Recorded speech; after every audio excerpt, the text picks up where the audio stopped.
All right, we're going to read our animal folk tale. It's called The Story of Bobcat and Coyote. The Native American storytellers of the Great Plains knew that long before people were created, the earth was ruled by animals.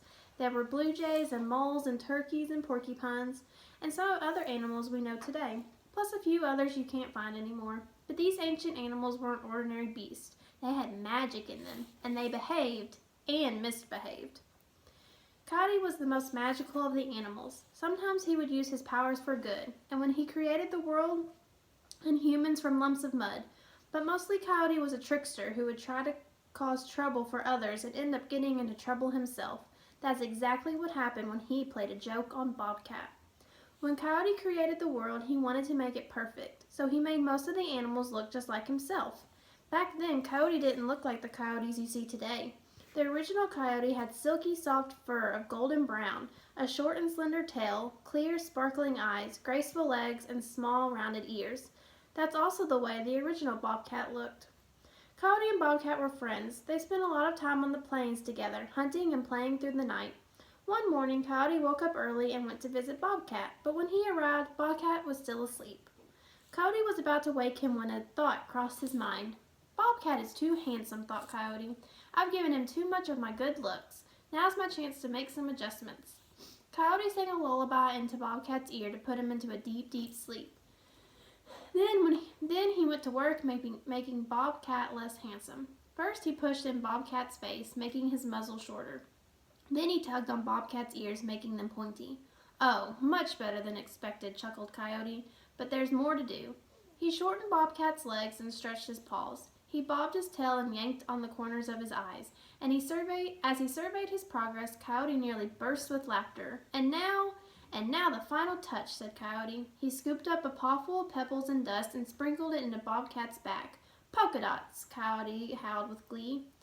All this hilarity exhausted Coyote, so he went to take a nap, giggling all the way. A while later, Bobcat woke up. What a wonderful rest I've had, he said. I feel brand new. He went to the creek for a sip of water. As he leaned over the bank, he saw his reflection. Yikes, he yelped as he jumped back. What was that creature? It's not me. I'll get a drink further upstream. Bobcat picked a new spot in the creek, but once again he mistook his reflection for a strange animal. This thing is following me. It must be some kind of fish.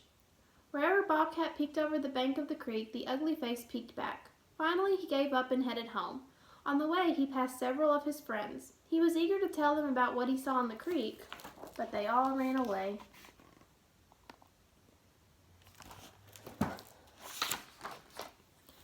What's wrong with everyone? Shouted Bobcat. You think I was... At that moment, Bobcat realized what had happened. He ran back to the creek. That's me, he cried. This has to be the work of Coyote. Just wait until I get my big paws on him. Bobcat ran to Coyote's house. Coyote was asleep. Well, well, well, thought Bobcat. I'll show him what a muzzle should look like, he said as he stretched Coyote's nose and mouth. And I'll teach him about pointy ears, he said, tugging Coyote's ears out of shape. How's this for a tail, Coyote? Laughed Bobcat as he stretched Coyote's tail and brushed the fur into a ragged bundle. And what about those legs, he said, pulling them to twice their length. Let's not forget your fur, squealed Bobcat, trying to catch his breath because he was laughing so hard. He picked up some soot and rubbed it over Coyote's back, making his fur dark and coarse. When he was done, Bobcat rolled on the floor, giddy with laughter. That's the funniest thing I've ever seen, he said. Bobcat went home feeling very proud of himself, but the feeling didn't last long. He regretted losing his old friend. He knew he could never forgive Coyote for what Coyote did to him, and he knew that Coyote would never forgive him for taking his revenge.